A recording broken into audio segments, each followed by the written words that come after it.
So, hello, welcome you all in today's podcast of Fundamental Pharmacy. And today we have Murnal Kulkarni with us. She has got a recently All India rank 75 in the NIPER 21. So, it will be very fortunate to you to interact with her and to know her views on preparation of GPAT and NIPER. Murnal, please, would you like to introduce yourself? Yes, sir. Myself, Mrinal Kulkarni. I'm a final year student of Pune College of Pharmacy in Pune, Bharatiya Vidyapeeth. Yes, And my GPAT, I have recently in 2021, I have cracked GPAT with AIR 69. that's a very good. Congratulations. Thank you, sir. And what is your NIPER rank? No? Sir, it's actually 165. Okay. NIPER rank is 165. Yes, sir. Congratulations to and best of luck your for future. So let's talk about the how you started your preparation for GPAT and NIPER when you was studying. How you started your preparation for GPAT and NIPER कि आपने Okay. कैसे preparation किया, आपके mind में क्या था कि आपको पहले से ही मालूम था कि आपको करना है जीपैट, या मतलब कैसे प्रिपरेशन किया स्टार्ट आपने और क्या था उस टाइम पे आपके माइंड में? सर एक्चुअली मैंने थर्ड ईयर में ही डिसाइड कर लिया था कि मुझे जीपैट करना है एंड लाइक अभी I had few plans also for GRE and everything Okay. But मुझे लगता है कि फार्मेसी इंडिया में भी इक्वली अच्छा है Yes, yes. so instead of going out and spending more money for MS there so I Yes. Thought कि India में ही कुछ कर सकते हैं हम for right now M pharm के लिए for PhD I be planning afterwards Yes. But research में अगर मुझे रिसर्च में थोड़ा इंटरेस्ट रहा तो for PhD I go abroad but मैंने ऐसा किया था कि इंडिया में भी अच्छा है ये सब चीजें सोच के मैंने जीपैट के लिए थर्ड ईयर से स्टार्ट किया था Yes, प्रिपरेशन yes. करना कैसे स्टार्ट किया प्रिपरेशन, क्या स्ट्रेटजी थी आपकी? पहले स्टार्टिंग में तो मैंने एक क्लास लगाया था फॉर थर्ड ईयर इटसेल्फ अच्छा. तो मैं इतना ऑन एंड ऑफ प्रिपरेशन चालू था मतलब इतना as such books reference books या जीपैट के लिए कुछ इतना डेडिकेटेडली स्टार्ट नहीं किया था थर्ड ईयर में बट द थिंग इज कि ऐसे कंसेप्चुअल या कॉलेज में जो कुछ भी होता था वो सब मैं एज अ कंसेप्ट अच्छे से समझ लेती थी Yes. एंड तब से मैंने थर्ड ईयर से थोड़ा डेडिकेटेडली जीपैट के बारे में सोचना स्टार्ट किया था एंड ऐसा था फिर फाइनल ईयर में वंस आफ्टर ये मेरे लाइक 2020 जीपैट होने के बाद it happened in somewhere around January right Yes. तो फरवरी से मैंने फुल फ्लेज स्टार्ट किया preparation for GPAT as such and उस दिन से मैंने ऐसा ठान लिया था कि एटलीस्ट फॉर लाइक जीपैट मुझे टॉप हंड्रेड्स में आना है हर रोज खुद को रिमाइंड करती थी कि करना है करना है करना Determination is very important. है right Determination is very important, and unless and until you are determined, you cannot get success. तो आपको पहले से ही ये करना था कि आपको टॉप 100 में आना है. यस पहले से तो हाँ उसके मतलब हर रोज मैं ऐसे खुद को मोटिवेशन देती थी कि we have to do it and at the back of the mind even when I was studying ऐसा लगता था कि I have to do it Yes, मतलब रोज definitely. खुद को रिमाइंड करना कि जीपैट करना है करना है करना है ऐसा होता है ना कि गोल आपके सामने होना चाहिए कि आपको करना राइट क्या है, आपके सामने गोल होना चाहिए और वो टारगेट गोल आपके माइंड में इतना होना चाहिए कि नींद तक आना नहीं चाहिए आपको. तो Very तभी true. जाके आपको सक्सेस मिलती है and you got a very good success and congratulation to you. Thank you, और sir. आपने मतलब कैसे प्रिपरेशन किया कि बेसिक सब्जेक्ट किया आपने पहले या फिर आपने अप्लाइड सब्जेक्ट किया कि जैसे होता है ना कि फार्माकोलॉजी के लिए if you want to understand pharmacology well then you have to be clear about the your anatomy physiology biochemistry Right. Microbiology. So how you could manage, how do? मतलब मैंने मेरा बायोलॉजी स्ट्रॉन्ग था basically अच्छा. 12th standard तक तो मैंने as such anatomy को start ही नहीं किया था मतलब बेसिक पता था एंड आपकी जो बुक थी उसमें से वो एचएपी पूरा मैंने पढ़ लिया बिकॉज उसके आगे I don't think you have to invest time on those subjects much Yes. Because उसके बाद में कोलॉजी and stuffs are very important and very vast तो उसको टाइम आपको देना पड़ता है तो मैंने इनिशियली जो था वो आपके बुक से पूरा एचएपी पढ़ लिया था so I was pretty sure I clear about the things कि एचएपी में क्या है बेसिक चीजें जैसे कि WBCs का क्लासिफिकेशन देन कितने दिन उसका रहता है वो बेसिक क्वेश्चंस पूछते Yes, yes. सो उसके आगे कुछ ज्यादा पूछते नहीं है आई थिंक सो वो Wilson and Griswold is like sorry not that I think कौन सा एचएपी के लिए फॉरगॉट टॉर्टोरा रोशन हाँ रॉसन it's very in depth so अगर आप पढ़ने बैठो तो एक चैप्टर आपको 2 या 3 दिन लगता है यस, पढ़ने में और पूरा तो पूरा एनाटॉमी पढ़ने के लिए आपको कम से कम 2 महीने लग जाएंगे. बोर भी होता एग्जैक्टली है. एंड वो इतना जरूरी है या नहीं वो भी पता नहीं ना नहीं, नहीं. मतलब वो आता है questions. Even pathology, pathophysiology is very vast. Very vast and no, sometimes never a single question will be there. Not a Yeah, single and question. there's no point in reading. मतलब Yes. कितना पढ़ना है वो समझ में नहीं आता है. Once you open the book Harsh and Mohan, it's very in depth. First one. तो वैसे किधर वैसे खत्म भी करना आपका है. मैक्सिमम पैथोफिजियोलॉजी फार्माकोलॉजी में कवर हो ही जाता है ना. Exactly right. तो मैंने वो ऐसा किया कि इनिशियली थोड़ा आइडिया आने के लिए मैंने आपका बुक वो रेफर किया, which is a very good book. तो वो पढ़ लिया. फिर बाद में कोलॉजी मैंने केडीटी एंड थोड़ा बहुत पहले आई स्टार्टेड विथ लाइक वो रैंगेंडेल. बट बाद में as days passed I stuck to Coology for like I stuck to KDT only. Yes. And yeah. तो बेसिकली प्लान ऐसा था कि मैंने सब स्टैंडर्ड रेफरेंस बुक्स यूज किए थे. First I started with micro. तो मैंने माइक्रो इनिशियली 1 महीना में कम्प्लीटली माइक्रो के नोट्स खुद के बना लिए थे. कौन सा बुक किया था? पेल्जर? हाँ, 2-3 बुक्स. एक आई थिंक ये भी किया था, Anant Narayan Panicker. That is one of the best book I think. Language is very, उसका लैंग्वेज अच्छा है और वो काफी अच्छा बुक है. अनंत नारायण. एंड कुछ समझ में नहीं आया तो वो अपना ये था कोकरे मतलब वही आपकी कॉलेज के ही प्रोफेसर थे वो. He is a former professor of your college. Chandrakant कोकरे. एक एज अ रेफरेंस बुक की बाबा कुछ समझा नहीं तो इट इज देयर ऐसा. फिर पीपी स्टार्ट किया. PP Martin, CVS, then also from Lachman and Remington. अच्छा है उधर उसमें से भी मैंने किया. देन खुद के नोट्स बनाए फॉर द सब्जेक्ट्स. एंड फिर पीपी होने के बाद आई वेंट टू सूटिक्स. डायरेक्टली सूटिक्स पे जंप नहीं किया क्योंकि बेसिकली आपको पीपी अगर समझ में नहीं आया तो सूटिक्स करके फायदा ही नहीं है. मतलब ceutics, pharmaceutics is dependent on your basic like pharmaceutical engineering, physical pharmacy, then dispensing pharmacy and all that. So unless and until you should be clear about these three, you cannot go for the Sutix. मतलब अगर आपको अभी आज Royals law क्या है वो ही पता नहीं है तो एरोसोल्स पढ़ के फायदा ही नहीं है ना. जैसे आपको surface tension, HLP value, role, critical micelle और कंसंट्रेशन वगैरह ये सब मालूम नहीं है आपको तो ये इमल्शन सस्पेंशन पढ़ के कुछ ये ही नहीं है फायदा. डेफिनेटली. सो मैंने वो स्ट्रैटेजी अप्लाई किया था. फिर पढ़ना मतलब सिर्फ पढ़ना नहीं, मतलब you should be clear with the concepts basically. And मैंने ऐसा दिमाग में नहीं रखा कि ये याद रहेगा, ये याद नहीं रहेगा. ऑब्वियसली एक सर्टेन टाइम तक अपन जो वो पढ़ रहे हैं तब तक ही वो चीज याद रहती है. आफ्टर 10-15 डेज वो भूल जाते.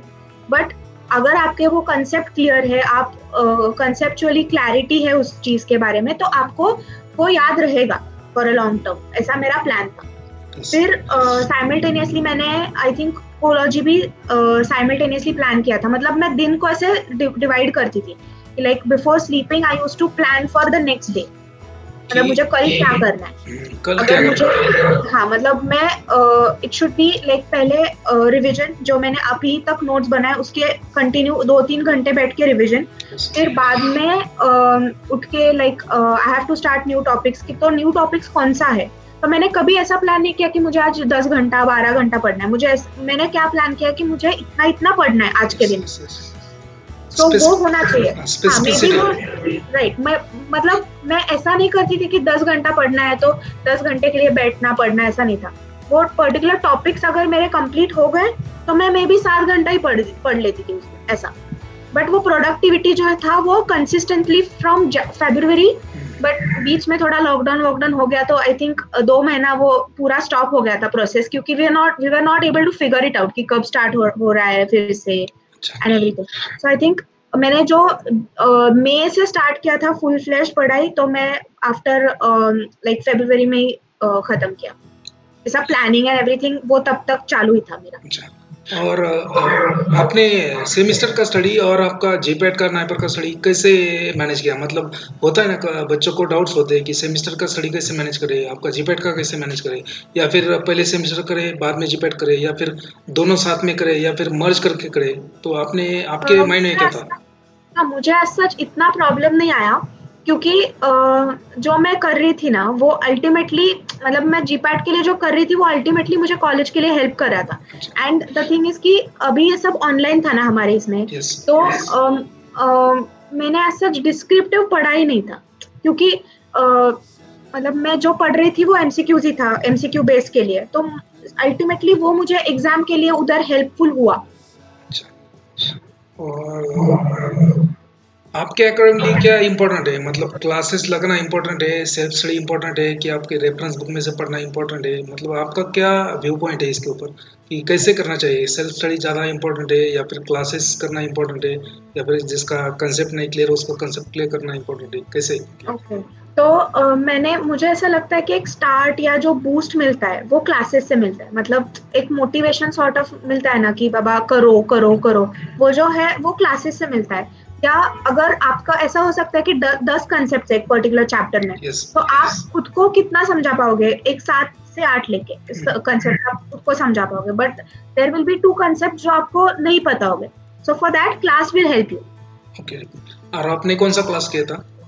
मैंने एक्चुअली अपेक्स करके एक क्लास है वो अच्छा। लगाया था, और फिर आपकी जो बुक्स है वो मैंने खरीदे थे। अच्छा। उसमें से मतलब I think 80% of the thing is based on your self study, 80 या मोर देन 90%, एंड वो जो बूस्ट मिलता है एक, Yes.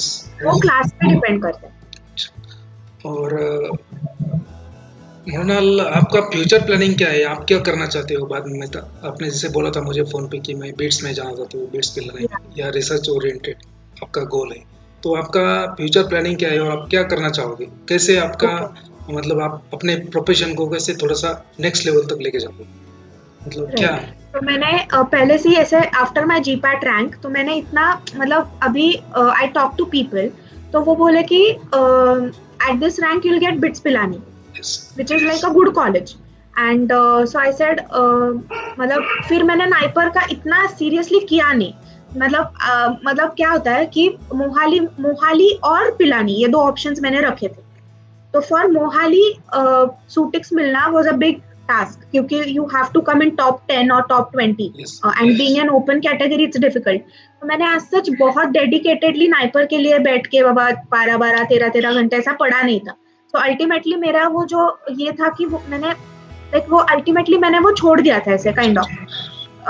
तो अभी eight this rank I will be getting Hyderabad और अहमदाबाद। फिर मैं देखूंगी कि मुझे whether I have to choose bits over NIPERs, मतलब I just choose between the ये, क्योंकि मैं ऐसा सोच रही हूँ कि I have to do PhD बाहर से, तो वो कॉलेज का reputation and then even the research there should help my interest also ना। सो मैं देखूंगी अभी इन दोनों में से कौन सा चूज करना है। अभी मृणाल, आप ये बोलिए कि आपकी जो प्रीवियस लाइफ थी, जैसे जीपैट क्वालिफाई करने से पहले या फिर नाइपर क्वालिफाई करने से पहले, उसमें और अभी के लाइफ में क्या चेंजेस आए? मतलब कैसे आपका रिस्पेक्ट बढ़ गया कि आप अगर नाइपर क्वालिफाई करते हो तो रैंक आता है, जीपैट में रैंक आता है, तो मतलब मुझे लोगों का देखने का नजरिया बदलता है बहुत ज्यादा। Yes, very much. मतलब मैं कह सकती हूँ कि मैंने जो 4 साल में जितने कनेक्शंस बनाए कॉलेज में, उससे अच्छे कनेक्शंस या उतने मतलब क्या बोलते हैं, उतने रिस्पेक्टफुल कनेक्शंस मैंने ये 4 महीने में बनाए, मतलब after my GPAT result. So the way people talk to you changes, the way मतलब they look at you will also change sometimes, and ऐसा रहता है कि एक बाबा सामने वाले को प्रोस्पेक्टिव है, ऐसे लोग देखते हैं अपने वही ना, आपका पूरा नजरिया ही बदलता है, लोगों बदल जाता है कि यार नहीं यार, इसने जीपैट किया, नाइपर में रैंक लाया, मतलब बंदे में दम है ना, तो इसमें कुछ ना कुछ है एक्स्ट्रा, तो ऐसा। एंड ऐसा रहता है कि अभी my mom always told me कि अब अगर मेरा अभी नाइपर में होता नहीं, मुझे बिट्स में जाना है, मतलब फॉर एग्जांपल, तो मैंने नाइपर कंप्लीटली अगर छोड़ दिया होता, तो people would have come and told me कि अरे तेरा जीपैट में हो गया, तेरा नाइपर में नहीं हुआ, तो देयर इज नो पॉइंट। तो मैंने my mom said you should have everything in your hand, and फिर बाद में ultimately you should choose what you want. So अभी मैंने नाइपर छोड़ के मैं बिट्स में गई, तो that is important. अगर मुझे नाइपर मिला नहीं होता एंड मैं बिट्स में जाती, तो that would have been a different story. सही बात है। और दोनों भी अच्छे हैं, नाइपर भी अच्छा है, बिट्स का तो नाम ही है, और नाइपर मोहाली में अगर मिलता है आपको तो वो भी अच्छा है, तो आपको बेटर कैसा है। अभी जब तक आप रैंक नहीं लाते हो तब तक आपको कुछ मालूम नहीं होता, जब रैंक लाते हो नाइपर में तो ऑटोमेटिकली आपको सब कुछ मालूम हो जाता है, कौन सा सब्जेक्ट अच्छा है, सकता है क्या है, तो वो सब मालूम होता है। बट अभी तो मुझे थोड़ा क्या है, स्टूडेंट्स ओरिएंटेड थोड़ा है, नहीं तो biotech, that's the 2 things I have kept in mind. तो अगर इस रैंक पे मुझे बायोटेक मिलने के चांसेस है इन मोहाली। है ना बायोटेक, और हाँ बायोटेक अच्छा सब्जेक्ट है, और बहुत सारे लोग बायोटेक का ऑप्शन लास्ट में रखते हैं, but I think biotech is very good and you have lot of things which can be done in the biotech research, as per as research is concern. तो रिसर्च में right बहुत अच्छा है उसमें biotech में, क्योंकि आजकल बायोटेक का दौर है, मतलब इट इज ईरा ऑफ हाँ बायोटेक्नोलॉजी। राइट। सो मतलब सूटिक्स के लिए तो at this rank it's not possible for me to get ceutics in Mohali. Yes तो अगर मुझे सूटिक्स करना है तो मैं हैदराबाद अहमदाबाद से ज्यादा आई प्रेफर बिट्स, ऐसा यस। मेरा है। हाँ, और अभी नेक्स्ट कैसा है, ये बताइए मृणाल कि होता है ना कि आजकल बहुत मुझे मतलब गर्ल्स जो है वो गर्ल्स से ही ज्यादा रैंक लाते हैं आजकल, जीपैट हुआ या नाइपर में हुआ, तो बॉयज का उतना नहीं आता। ऐसा नहीं कि बॉयज का नहीं आता, बॉयज का भी आता है, लेकिन कम आता है एज कम्पेयर टू गर्ल्स। और वैसे ही क्वांटिटी अगर देखेंगे तो गर्ल्स का बहुत ही कम है एज कम्पेयर टू बॉयज। तो इसमें क्यों हो रहा है ऐसा, क्या लगता है आपको? मे बी गर्ल्स थोड़ा, मैंने कहा ना, मैं मतलब प्लानिंग या कुछ एग्जीक्यूशन जो रहता है वो गर्ल्स में अच्छा रहता है। मतलब अभी कैसे होता है बॉयज में, अभी मेरे मेरे ही फ्रेंड्स है बहुत सारे, तो वो पूछते हैं कि इफ हम लोग ऐसे 2 घंटे बैठे ना कि बाद में ऐसे उनको लगता है कि चलो यार फोन लेके बैठते हैं, वेराज गर्ल्स में वैसा नहीं होता है। इफ यू प्लान थिंग्स तो वो हम लोग एग्जीक्यूट कर पाते हैं ज्यादा। गर्ल्स में ज्यादा डेडिकेशन होता है, डेडिकेशन से अच्छा है कि प्लानिंग अच्छी रहती है, सीरियसनेस ज्यादा होता है, कंसिस्टेंसी हो रही है। तो ठीक है मृणाल, बहुत ही अच्छा है आपका फ्यूचर, मुझे तो अच्छा ही दिख रहा है, मतलब very good future you have. और आप लास्ट में आप क्या बोलना चाहोगे, what is the role of what is the role of fundamental pharmacy in your success, कि आप अपने सक्सेस में क्या कितना रोल देखते हो फंडामेंटल फार्मेसी का? और sir actually before starting my preparation, जब मैंने फरवरी में स्टार्ट किया था तब आई कॉल्ड यू कि I wanted to join that paid group because वो सब नोट्स वगैरह थे। तो जो नोट्स एंड जो क्वालिटी ऑफ क्वेश्चंस जो पूछते हैं वो मतलब हाई लेवल रहता है, काइंड ऑफ थोड़ा जीपैट से ऊपर रहता है। तो आपको ऐसे हमेशा ऐसा लगता है कि ये आपका हुआ नहीं है, आपको ये पढ़ना है और ज्यादा, तो एक कंप्लीट बूस्ट मिलता है आपको। फिर उसके बाद में मैंने आपका वो 2 बुक्स भी खरीदे जो fundamentals of GPAT and NIPER था, वो दोनों भी बुक्स खरीदे। एंड मोस्ट ऑफ माय मतलब रेफरेंस बुक्स में रहते ही है, you have to read it from reference book. Even I used to tell the student you have to read at least once from the reference book thoroughly. Right. तो अभी कैसा है, कभी कभी ऐसा होता है कि एक टॉपिक आपको रेफरेंस बुक्स पढ़ने से टाइम नहीं है उतना, तो you can open your book, you can completely rely on fundamentals of GPAT for that matter. मतलब आपने वो बुक खोला, आपने वो पढ़ लिया, तो आप सेटिस्फाइड हो जाओगे कि ओके अभी है। एंड अभी मैंने अगर आपको बोलना चाहो तो लिटरली 70-80 क्वेश्चंस जीपैट 2021 के वो बुक से थे। वो तो रहता है क्योंकि उसमें सब अपन ने एक्सट्रैक्ट डाला है, एसेंस डाला है बुक्स का। और मैं खुद बच्चों को, बहुत सारे बच्चों को मालूम है कि मेरा खुद 5 बार हो चुका है जीपैट, तो एटलीस्ट मुझे इतना तो पता है ना कि क्या इम्पोर्टेंट है क्या नहीं है, और वो सब वहाँ पे है। एंड ऐसा नहीं है कि एक ही बुक से सब उठाया है डाला है, मतलब इट्स फ्रॉम ये बुक से ये इम्पोर्टेंट है, ये इससे ये इम्पोर्टेंट है, वो सबका एक क्लब करके उसमें डाला है। यस। और अच्छा है आपका, मतलब आप जो भी करना चाहोगे लाइफ में, सो भगवान आपको सक्सेस दे। And it was glad to meet you. और डेफिनेटली आज का इस वीडियो में बच्चों को बहुत ही डेफिनेटली फ़ायदा होगा, वो कुछ ना कुछ लेके जाएंगे। ये होता है ना नॉर्मली कि मैं जैसे बोलता हूँ, मैं तो बोलते रहता हूँ ना बच्चों को कि ये पढ़ो वो पढ़ो, ऐसे करो वैसे करो, लेकिन क्या होता है कि कभी उनके सामने एग्जाम्पल्स है, जैसे आप हो कि आपका एग्जाम्पल है उनके सामने, तो वो मेरे से ज़्यादा आपका सुनेंगे। आपने जो बोला है वो एक वर्ड न वर्ड नोट डाउन करेंगे और वैसा ही करेंगे फॉलो, क्योंकि होता है कि उनके सामने एग्जाम्पल है कि सर का क्या है, सर का तो काम ही है बोले, तो ऐसा सोचते हैं मोस्ट ऑफ द बच्चे। तो इसलिए अभी तो इससे पहले तो मैंने कभी ऐसा किया नहीं था कि किसी का इंटरव्यू लेना है या फिर ऑनलाइन वीडियो बनाना है, ऐसा किया नहीं था। लेकिन अभी मैंने ये कहा कि थोड़ा सा डिप्रेस फेज में है बच्चे, क्योंकि अभी ऑनलाइन सब कुछ है, लॉकडाउन में ऑनलाइन क्लासेस है, कॉलेजेस है, तो उतना इफेक्टिव होता भी नहीं है वो। तो इसलिए तो मैंने सोचा यार चलो चलते एक सीरीज चालू कर देते। आपका लिया मॉर्निंग में और एक सेशन था उसका भी लिया, अभी ईयर डे बाय डे उसको बढ़ाते जाऊंगे। 10-12 बच्चे जो अच्छे रैंक से आए, तो उनका एक व्यू पॉइंट अगर बच्चों को मिल गया सुनने को, तो बच्चे they can decide what they want and how they can approach, right? So thank you very much, Monat. It was very nice to talk with you and आपको best of luck for your career. जो भी आप अपने career में करना चाहोगे उसके लिए आपको भगवान सक्सेस दे. और वो तो मुझे अभी से दिख रहा है कि आपको सक्सेस डेफिनेटली मिल ही जाएगा, क्योंकि हार्डवर्क जो करता है, डेडिकेशन से जो करता है और प्योर माइंड से जो करता है तो उसको तो सक्सेस मिलनी है. मतलब वहाँ पे कोई हर्डल आपको स्टॉप नहीं कर सकता. ठीक है, तो हमारे बच्चों को लास्ट में एंड में आपका क्या कहोगे कि हार्डवर्क करना है, कंसिस्टेंसी करना है, कैसे करना है? हार्डवर्क प्लस स्मार्ट वर्क चाहिए. ऐसा नहीं कि बस 14 घंटे यू सिट एंड स्टडी, ऐसा नहीं चाहिए. बट वो आपके दिमाग में कितना जा रहा है, दैट ऑल्सो मैटर्स.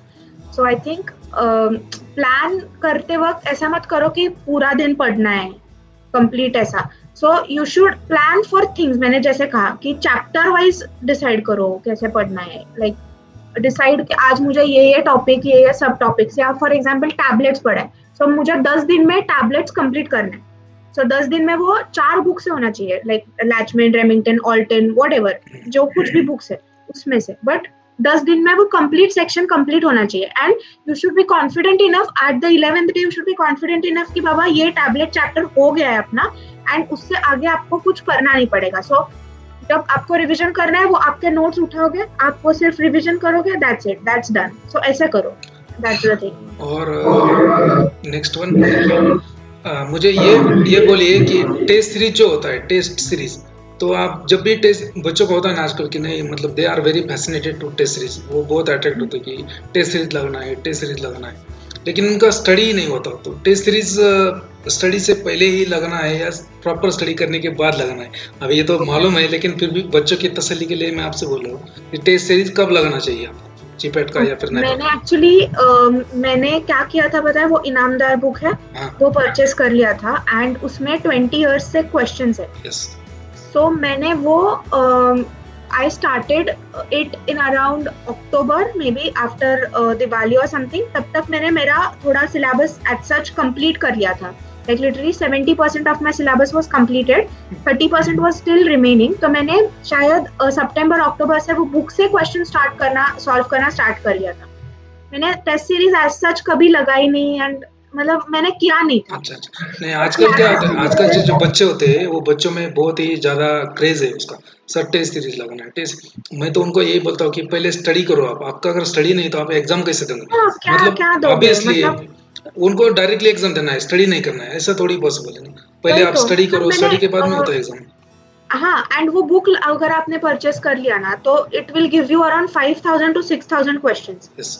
तो उसके अलावा आई डोंट थिंक आपको 2000-3000 रुपए भर के एक्स्ट्रा टेस्ट सीरीज लगाने की कुछ जरूरत है, because you will already be completing. ठीक है, at the end of the day आपको अगर कुछ एक्स्ट्रा प्रैक्टिस चाहिए, कुछ चाहिए तो आप लगा सकते हो. But like I think enough है वो इनामदार से पढ़ना, ये सब थोड़ा इट्स इनफ क्वेश्चंस उसने सॉल्व करना. मैंने क्या किया था, मैंने इनामदार ली थी एंड मैंने वो पेपर एक बार सॉल्व किया, फिर उसमें जो गलतियां थी एंड मुझे जो पता नहीं है वो मैं एक उसके बैकग्राउंड नोट्स बनाती थी. अच्छा. मतलब एक बुक मैंने पेपर की नोटबुक बनाई थी जिसमें मैंने अगर से फॉर एग्जांपल 125 क्वेश्चंस है तो उसमें से मुझे अगर 50 क्वेश्चंस के आंसर्स नहीं मालूम है या उसके पीछे कुछ अलग लॉजिक है तो मैं वो अपने बुक में लिखती थी.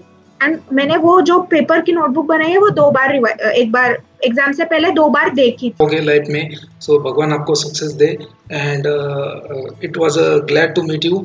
और डेफिनेटली आज का इस वीडियो में बच्चों को बहुत ही डेफिनेटली फायदा होगा, वो कुछ ना कुछ लेके जाएंगे. ये होता है ना नॉर्मली कि मैं जैसे बोलता हूँ, मैं तो बोलते रहता हूँ ना बच्चों को कि ये पढ़ो, वो पढ़ो, ऐसे करो, वैसे करो. लेकिन क्या होता है कि कभी उनके सामने एग्जाम्पल्स है, जैसे आप हो कि आपका एग्जाम्पल है उनके सामने, तो वो मेरे से ज़्यादा आपका सुनेंगे. आपने जो बोला है वो एक वर्ड नोट डाउन करेंगे और वैसा ही करेंगे फॉलो, क्योंकि होता है कि उनके सामने एग्जाम्पल है कि सर का क्या है, सर का तो काम ही है बोले. तो ऐसा सोचते हैं मोस्ट ऑफ द बच्चे.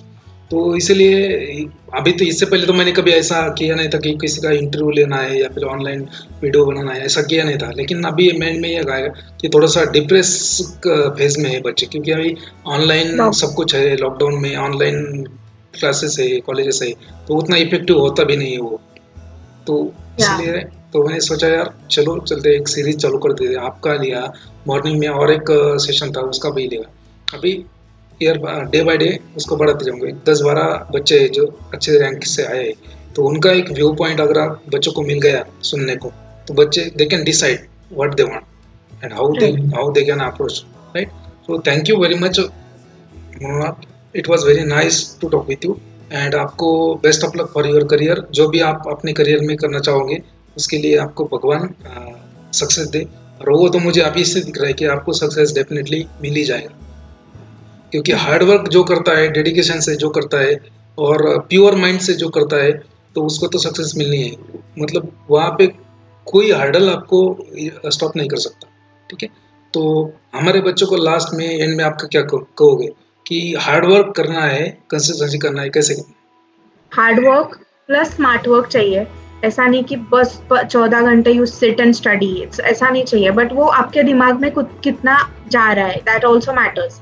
सो आई थिंक प्लान करते वक्त ऐसा मत करो कि पूरा दिन पढ़ना है कंप्लीट ऐसा। So you should plan for things. मैंने जैसे कहा कि चैप्टर वाइज डिसाइड करो कैसे पढ़ना है, लाइक डिसाइड कि आज मुझे ये टॉपिक, ये सब टॉपिक्स, या फॉर एग्जांपल टैबलेट्स पढ़ा है, सो मुझे 10 दिन में टैबलेट्स कंप्लीट करना है। सो 10 दिन में वो 4 बुक से होना चाहिए, लाइक लैचमैन, रेमिंगटन, ऑल्टन, व्हाटएवर, जो कुछ भी बुक्स है उसमें से, बट 10 दिन में वो कंप्लीट सेक्शन कंप्लीट होना चाहिए। And you should be confident enough at the 11th day, you should be confident enough कि बाबा ये टैबलेट चैप्टर हो गया है अपना, एंड उससे आगे आपको कुछ करना नहीं पड़ेगा। सो जब आपको रिवीजन करना है, वो आपके नोट्स उठाओगे, आपको सिर्फ रिवीजन करोगे, दैट्स इट, दैट्स डन। सो ऐसे करो, दैट्स द थिंग। और नेक्स्ट वन, मुझे ये बोलिए कि टेस्ट सीरीज जो होता है, टेस्ट सीरीज, तो आप जब भी टेस्ट बच्चों को होता है ना आजकल की, नहीं मतलब they are very fascinated to test series, वो बहुत अट्रैक्ट होते हैं कि टेस्ट सीरीज लगाना है, टेस्ट सीरीज लगाना है, लेकिन उनका स्टडी ही नहीं होता। तो टेस्ट सीरीज स्टडी से पहले ही लगाना है या प्रॉपर स्टडी करने के बाद लगाना है? अब ये तो मालूम है, लेकिन फिर भी बच्चों की तसल्ली के लिए मैं आपसे बोल रहा हूँ कि टेस्ट सीरीज कब लगाना चाहिए आपको, जीपैट का या फिर नेपेट? मैंने एक्चुअली मैंने क्या किया था पता है, वो इनामदार बुक है, वो परचेस कर लिया था, एंड उसमें 20 इयर्स से क्वेश्चंस है। यस। सो मैंने वो I started it in around October, maybe after Diwali or something. तब तक मैंने मेरा थोड़ा syllabus as such complete कर लिया था. Like literally 70% of my syllabus was completed, 30% was still remaining. तो मैंने शायद September October से वो बुक से क्वेश्चन solve करना start कर लिया था. मैंने टेस्ट सीरीज as such कभी लगाई नहीं, एंड मतलब मैंने किया नहीं था। अच्छा। नहीं, आजकल क्या होता है, आजकल जो बच्चे होते हैं वो बच्चों में बहुत ही ज्यादा क्रेज है उसका, सर टेस्ट सीरीज लगाना है, टेस्ट। मैं तो उनको यही बोलता हूँ कि पहले स्टडी करो। आपका अगर स्टडी नहीं तो आप एग्जाम कैसे देंगे? मतलब ऑब्वियसली उनको डायरेक्टली एग्जाम देना है, स्टडी नहीं करना है, ऐसा थोड़ी पॉसिबल है। पहले आप स्टडी करो, स्टडी के बाद में होता है एग्जाम। हाँ, एंड वो बुक अगर आपने परचेस कर लिया ना, तो it will give you around 5000 to 6000 questions. तो उसके अलावा आई डोंट थिंक आपको 2000-3000 रुपए भर के एक्स्ट्रा टेस्ट सीरीज लगाने की कुछ जरूरत है, because you will already be completing. ठीक है, at the end of the day आपको अगर कुछ एक्स्ट्रा प्रैक्टिस चाहिए, कुछ चाहिए, तो आप लगा सकते हो, but like I think enough है वो इनामदार से पढ़ना, ये सब थोड़ा इट्स इनफ क्वेश्चंस उतने सॉल्व करना। मैंने क्या किया था, मैंने इनामदार ली थी एंड मैंने वो पेपर एक बार सॉल्व किया, फिर उसमें जो गलतियां थी एंड मुझे जो पता नहीं है, वो मैं एक उसके बैकग्राउंड नोट्स बनाती थी। अच्छा। मतलब एक बुक मैंने पेपर की नोटबुक बनाई थी, जिसमें मैंने अगर से फॉर एग्जांपल 125 क्वेश्चंस है, तो उसमें से मुझे अगर 50 क्वेश्चंस के आंसर्स नहीं मालूम है या उसके पीछे कुछ अलग लॉजिक है, तो मैं वो अपने बुक में लिखती थी। एंड मैंने वो जो पेपर की नोटबुक बनाई है, वो एक बार एग्जाम से पहले 2 बार देखी थी। मतलब इट्स लाइक यू हैव, ऐसा होता है कि वो मतलब अगर आपने एक बार पूरा क्वेश्चन पेपर सॉल्व किया, टाइम लगा के सब गलतियां निकाली, एंड फिर अगर आपने उसको जॉट डाउन किया आपके नोटबुक में, तो ऐसा, एंड फिर वो नोटबुक का अगर 2 बार रिवाइज किया, तो ऐसा होता है कि आपने 3 बार ऑलरेडी पेपर सॉल्व कर चुके हो प्रीवियस। तो मैंने वो स्ट्रैटेजी अपनाई थी। और आपको क्या लगता है कि फंडामेंटल्स ऑफ जीपैट में, या फिर जो फंडामेंटल्स ऑफ जीपैट का बुक है, उसमें क्या और इम्प्रोवाइजेशन करना चाहिए, इम्प्रोवाइज करना चाहिए, क्या उसमें एडिशनल डालना चाहिए, क्या आपको कैसा लगता है? क्योंकि कैसा होता है कि हर एक चीज़ मुझे मेरे पॉइंट ऑफ व्यू से मैंने वहाँ पे दिया है, लेकिन बच्चों को कभी कभी लगता है कि नहीं सर ये थोड़ा सा रहे है या फिर ये अलग, आपको क्या क्या लगता है उसके ऊपर? मतलब मैंने वैसे सोचा नहीं, क्योंकि मुझे बहुत बेनिफिट हुआ है उस बुक का, ऐसा नहीं है कि कुछ हुआ नहीं है ऐसा। तो मैंने इस बारे में सोचा नहीं है ज्यादा कि क्या इम्प्रोवाइजेशन हो सकता है, because everything is covered in that. I think मतलब इवन इफ कोलॉजी वो टेबुलेटेड फॉर्म है, मतलब अगर आप वही चीज एक नोटबुक से पढ़ने जाओ या रेफरेंस बुक से पढ़ने जाओ तो इट विल टेक टाइम। तो बेसिकली अगर आपको रिवाइज करना है, कुछ ये करना है, तो obviously fundamental pharmacy is the best book by far अभी तक, क्योंकि बहुत सारे बुक्स है, पियर्सन है, ये है, बट उधर बहुत सुपरफिशियली उन्होंने दे रखा है। इधर कैसा है, you will get in detail everything. एक ड्रग है, उसके बारे में टेबुलेटेड कॉलम्स है, फॉर्म में, तो आपको सब उधर ही पता चल जाएगा ड्रग के बारे में, एक्स्ट्रा कुछ पढ़ने की जरूरत नहीं होती है कभी कभी। अभी ऐसा उसमें प्लानिंग भी कर रहा है कि volume fundamentals of GPAT 2 volume 2 second, उसका भी प्रिपरेशन चल रहा है, जिसमें पूरा मेडिसिनल केमिस्ट्री वगैरह या फिर जो नए नए सब्जेक्ट जैसे क्वालिटी एश्योरेंस है, आपका रेगुलेटरी अफेयर है, तो उसका कंटेंट भी बना के वो वहाँ पे टेबुलेटर फॉर्म में डालने का, ऐसा it's under process. And it's one of the best books in the market. हाँ, फॉर ये मतलब सब है उसमें, ऐसा कवर्ड सब है, क्योंकि आप अगर एक बुक खरीदने जाओ तो बहुत सुपरफिशियल या सिर्फ रिवीजन समरी सब्जेक्ट की ऐसे देते हैं, फिर क्वेश्चंस दे देते हैं, ऐसे रहता है। क्योंकि ऐसा इसलिए होता है क्योंकि जो बाकी के बुक्स है उनके ऑथर को देख लीजिए आप, उनका पीएचडी है, डॉक्टरेट है, लेकिन उनके टाइम पे जीपैट नहीं था, उन्होंने कभी जीपैट दिया या नहीं दिया किसी को मालूम नहीं, तो उनको जीपैट का एक्सपीरियंस नहीं है। Obviously they are very far senior than me and they have a sound knowledge of pharma, but I think so कि उनको उतना अच्छे से जीपैट के बारे में मालूम है, जीपैट नाइपर के बारे में उतना मालूम नहीं। और मेरा मुझे कैसा है, तो मुझे थोड़ा सा उसमें है, एक 4-5 बार जीपैट दिया था मैंने और उसमें अच्छे से रैंक से आया हूँ, नाइपर भी हो, फार्मासिस्ट का एग्जाम भी दिया था, वो भी हो, वो सब मुझे मालूम हो गया कि कैसे करना है, क्या इंपॉर्टेंट, कहाँ से क्वेश्चन आते हैं, कैसे आते हैं, तो ये सब एक सेट ऑफ क्वेश्चंस, मतलब वो उनका टाइप ऑफ क्वेश्चंस वो एक बेसिक रहता है फॉर्म, मतलब वो never changes, it never changes, तो यू कैन प्रेडिक्ट कि क्या क्या हो सकता है ना। आप एंजॉय करो, आप सक्सेस से एंजॉय करो, और आप और भी काफी अच्छा होगा आपका जो भी करियर है। बीट्स पिलाने में अगर मिलता है तो वहाँ ले लो, और अच्छा है वहाँ पे शूटिंग्स वगैरह, बट वही है कि वो थोड़ा सा कॉस्टली है। हम हमारे टाइम पे हमको मालूम था कि वो कॉस्टली है और वो वहाँ जाने अपने बस की बात, तो हमारे टाइम पे तो हमने तो वो ऑप्शन में ही नहीं रखा, मतलब ऐसा कोई ऑप्शन ही नहीं था कि हम बीट्स में जाएंगे, ऐसा।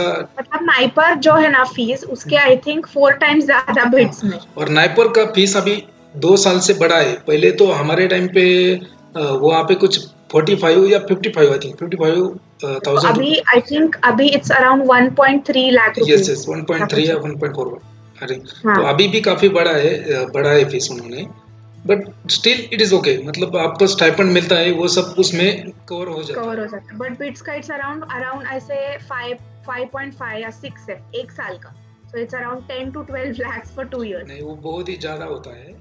और वो मतलब हमारे टाइम पे एक कहावत थी कि अगर बिट्स पिलानी करना है आपको, या फिर वो जो और भी कॉलेजेस है ना, जैसे आपका याद नहीं आ रहा मुझे, वो उधर ही मणिपाल बिट्स, वो they are the college of rich, मतलब जो बहुत ही मतलब हाई फाई कॉलेजेस है, और वहाँ पे सिर्फ रिच स्टूडेंट ही पढ़ सकते हैं। मतलब वो बाद में पता चला कि क्वालिटी भी होता है वहाँ पे, कि क्वालिटी ऑफ एजुकेशन है वहाँ पे, लेकिन फीस बहुत ही ज्यादा है वहाँ पे, ऐसा वो है। तो बट मेरा कैसा, अगर मेरा जीपैट से हुआ ना तो I get a GPAT stipend, फिर बिट्स का खुद का स्टाइपेंड मिलता है जीपैट वालों को, एंड 1-2 स्कॉलरशिप लग जाए तो at least I can recover around 3 lakh rupees, 3 to 4 lakh rupees. Yes, definitely.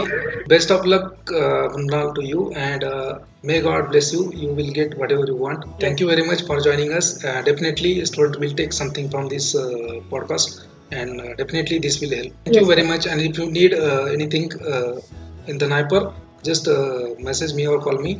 Whatever help I can, I will do definitely. Yes, sir. ठीक है. Thank you very much. Thank you. Best of luck.